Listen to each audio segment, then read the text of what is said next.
Assalamualaikum warahmatullahi wabarakatuh. Perkenalkan, kami dari kelompok 1. Nama saya Supainu Herujana. Saya Dwi Suskawati. Saya Anis Maulida Mukarromatul Laili. Saya Dewi Abaziarini.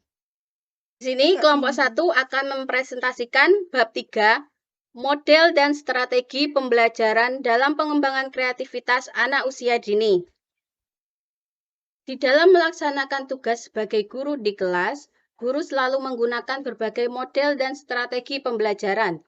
Model pembelajaran pada dasarnya merupakan bentuk pembelajaran yang tergambar dari awal sampai akhir yang disajikan oleh guru. Strategi pembelajaran merupakan pola tindak guru dan siswa dalam proses pembelajaran untuk mencapai tujuan pembelajaran secara efektif dan efisien. Di dalam strategi pembelajaran terkandung makna pembelajaran. Masing-masing model dan strategi pembelajaran ini memiliki tahapan-tahapan yang harus diperhatikan guru dalam melaksanakan. Adapun model-model pembelajaran yang pertama yaitu model pembelajaran kooperatif. Yang kedua, model pembelajaran konstruktivisme. Yang ketiga, model pembelajaran portofolio. Yang keempat, model pembelajaran kontekstual. Dan selanjutnya ada pun strategi pembelajaran. Yang pertama, strategi pembelajaran inquiry. Yang kedua, strategi pembelajaran tematik berbasis discovery. Yang ketiga, yaitu strategi pembelajaran berbasis masalah.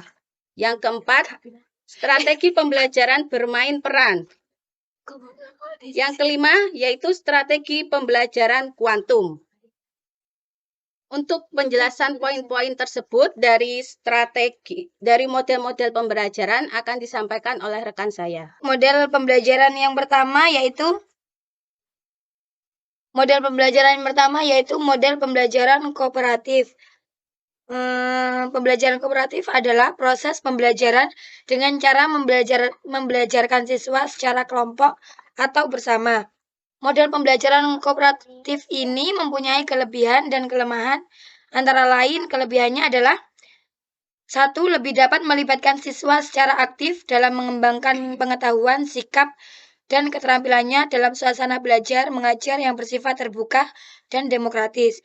Yang kedua,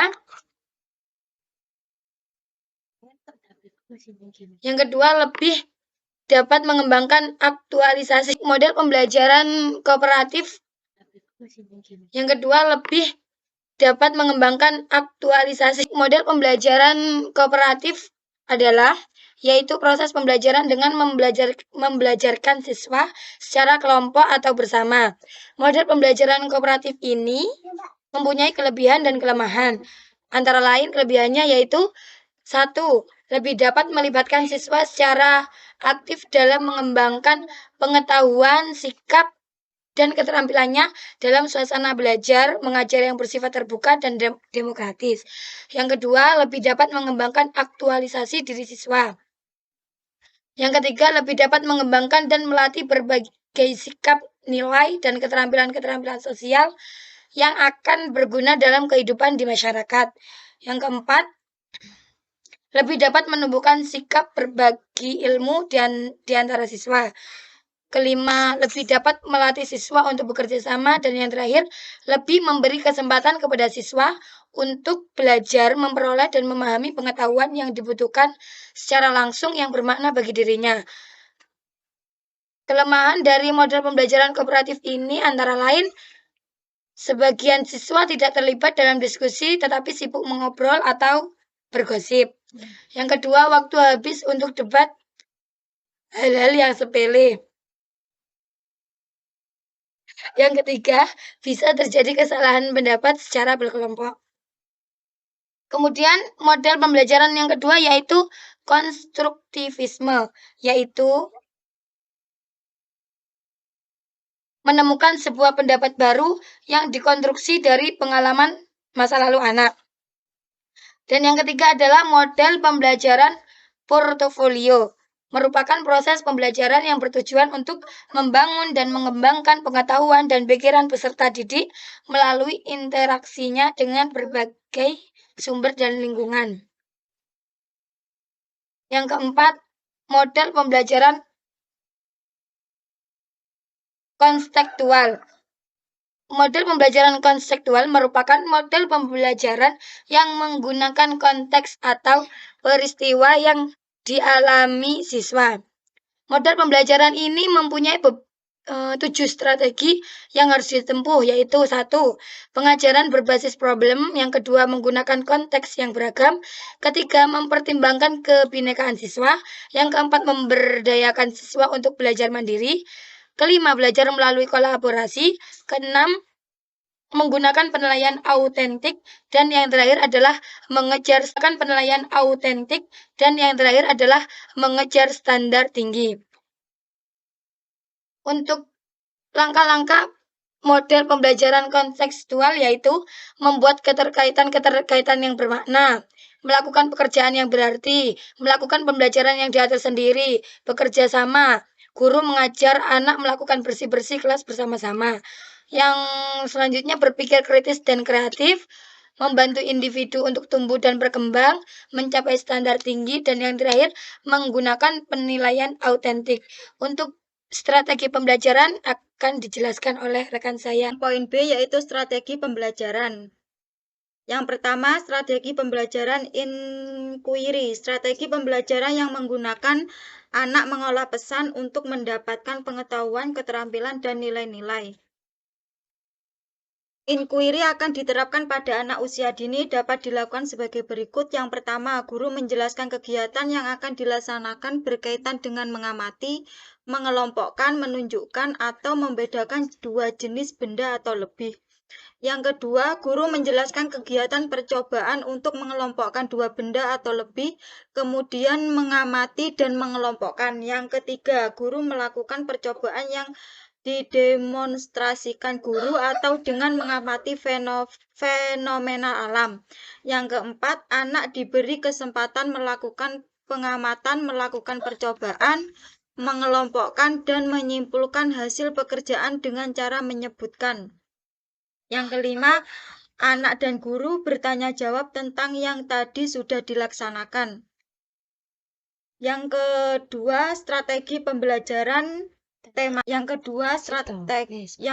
strategi pembelajaran tematik berbasis discovery merupakan proses mental di mana siswa mampu mengasimilasikan sesuatu konsep atau prinsip. Prosedur pelaksanaan pembelajaran discovery di kelas sebagai berikut. Yang pertama, stimulasi atau pembelajaran rangsangan.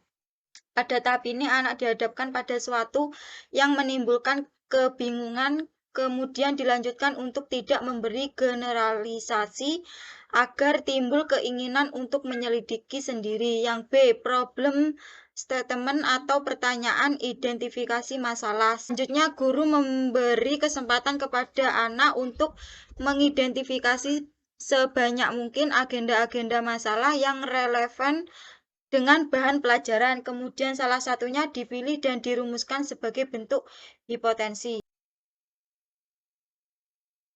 Strategi ini memiliki keunggulan, yaitu pembelajaran berpangkal pada psikolog kognitif, bukan fisika kuantum, meskipun serba sedikit istilah dan konsep kuantum dipakai. Pembelajaran kuantum lebih bersifat humanistik. Terus, pembelajaran kuantum lebih konstruktivisme. Pembelajaran kuantum memusatkan perhatian dan interaksi yang bermutu. Pembelajaran kuantum memusatkan perhatian pada interaksi yang bermutu dan bermakna, bukan sekedar transaksi makna. Pembelajaran kuantum sangat menekankan pada percepatan pembelajaran dengan taraf keberhasilan yang tinggi.